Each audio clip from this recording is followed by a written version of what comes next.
the next one. This is my favorite title so far. But anyway, you'll see why. So Gabriel Bellman is actually, I met him through the meetup group, and he's had his writing here a few times, and it's always a treat, so I'm really looking forward to this.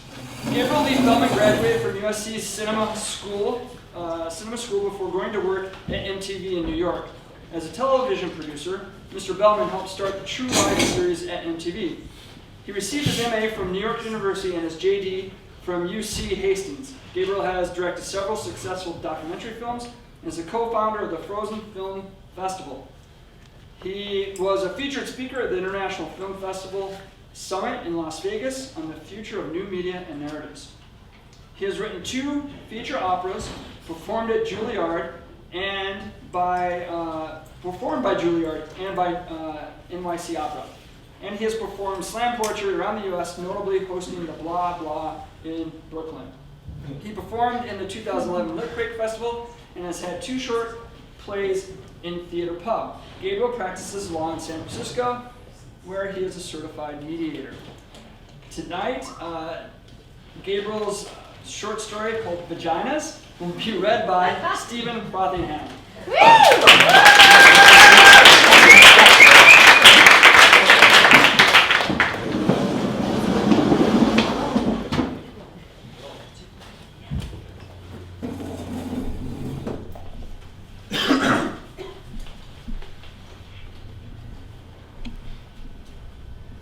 Criminal.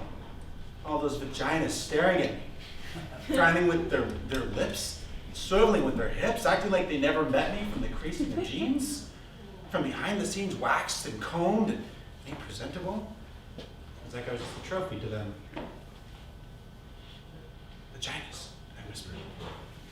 What brings you in here? They began to surround me, some of them upside down, some at eye level, most of them just kind of hovered, waist high. They didn't answer, except some of them. The blonde one up front, and the Brazilian one to my left, had begun to moisten. Are those tears, vaginas? Are they tears from my absence? They didn't answer, they just kind of floated around. What am I supposed to do? I can't screw all of you at the same time. A hush set over the room. Wait, I yelled out as they began filing out. I can try! I ripped off my clothes, ran around naked, chasing the vaginas like little butterflies. One of them, it looked like it was Sarah's, landed right on my shoulder. And I reached slowly for it. But it fluttered away. Damn it. You're all so beautiful. Where are the bodies that belong to you? I bet they're worried about you. It's getting late after all, and someone's going to notice if you're not there when the sun rises and it comes time to shower and get dressed. But they didn't leave just yet. They came to me in the night like that for 3 weeks, always leaving before daybreak, just in time to return to their owners and not be noticed. Little vagina. I held a small, dark one. Where have you come from? It looked scared, and I told it not to worry. Don't you understand, vagina, how beautiful you are? You're going to have a beautiful future. You're going to create a whole person. A whole body will be born from you. You'll replicate yourself. The whole universe in miniature will be painted by your comb, brushed with your creation. I love you. The little vagina tickled up against me for a moment, and then left down the street. Sure, there were others, but they were cold in comparison to my favorite little vagina that appeared just then. I gathered them together one night out of sheer exhaustion. Listen, everyone, I exhale. This can't go on. They fluttered a little bit, tiny fairies teasing me with their coy whispers. What? Did you say something? It was silent, there was a whisper again. Well, what is it? I continued. What did you say?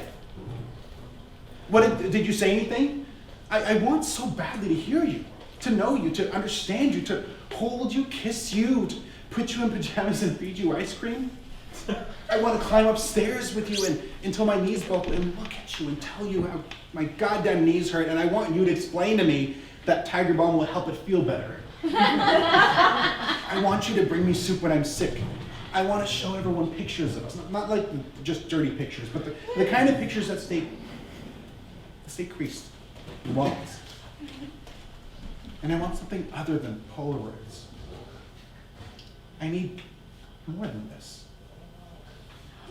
I know you care about me, but there's so many of you, I can't possibly keep this up. What if someone wakes up when you're gone? How can I keep you from the world? I need you to save me from myself. To yell at me in care, to blink at me in freedom, to hope at me in silence. I need you to need me, but not say so. Love me, but not care so. Care for me, but not need me. I need the paradox of a person. It got quiet. And the word person hung in the air like a dirty ham sandwich. I wished right away I could take it back. I don't mean it, vagina. I didn't mean to say it. I'm just tired. I didn't think. Look, can you forgive me? It's so late. It's just, I'm so dumb. Vaginas had all dissolved into memories of 25 years ago. They became mothers to sons I had never met. They became friends to strangers, to me. The carefree ones became more reserved. The reserved ones became more free. None of them visited. Except one. She came to me late one August as the trees burned yellow and the sky faded black. We sat in silence on a park bench as the lights spinned twisted sepia tone colors across both of us like we'd just been smeared into a fading photograph. Mom, I lamented. Where does everybody go? Shh, she whispered. Don't worry so much about the vagina. They're feral spirits. They belong to people when tamed. If tamed, but they're just small parts of the whole of humans. You mean girls? No, you started out in the vagina. Mom, don't start with the Freud crap again. I'm just saying. What are you saying, Mom? I'm just saying. She was smug, that one. And she knew it. She told me she was getting old, and she disappeared, turning into ashes in a casket as we all told stories. You know, I told everyone, drunk on plum wine and tears, that's where I came from. I pointed at the coffin. The vagina that my mom tamed.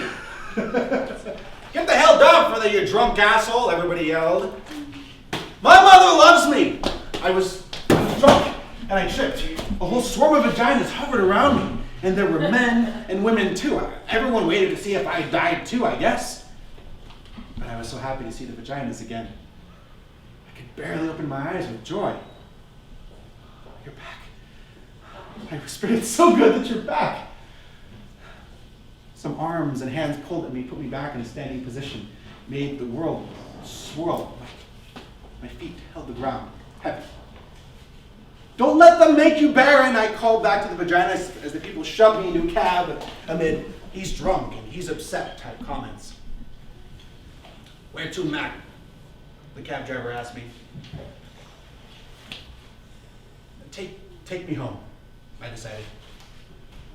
Where's that, Mac? You know, my man, that's a very good question. I need an address, Mac. Take me to where the butterflies go when they leave in the night. To the place where life begins. To the holiest secret of all. To the mysteries that unfold life itself. To the inner workings of them all. I want to turn back everything. I want to get back to the beginning. And they know it. They know it. Somehow they make it. They can make it. I was drooling and I hit my head against the window. You okay, Mac? The car began driving. No. You know, the cab driver turned around. I feel them too sometimes. I get chills in their presence. Sometimes I can feel them in the same room as me, even when they aren't there to see me. And I just weep and weep, Mac. I can't stop it neither. It's so goddamn beautiful, this whole fucked up world, the way it all turns around on you, the magic of it, goddamn magic. You know, even with all the war and stuff. Mac, I felt like he wanted an answer from me. But I was pretty sure that I was asleep in my own bed too, and that the cab driver hadn't said anything at all. It was just me and the images of soldiers and death, and so my nose crusted over with depression. I pulled myself out of that hole. Oh. Thanks for the lift. I mouthed into my pillow. I needed it. I climbed back in, and the darkness of the night swallowed me into warmth. And I dreamt I was swimming in a warm lake. I reached down to hold my belly button, but I couldn't find it. It wasn't there yet.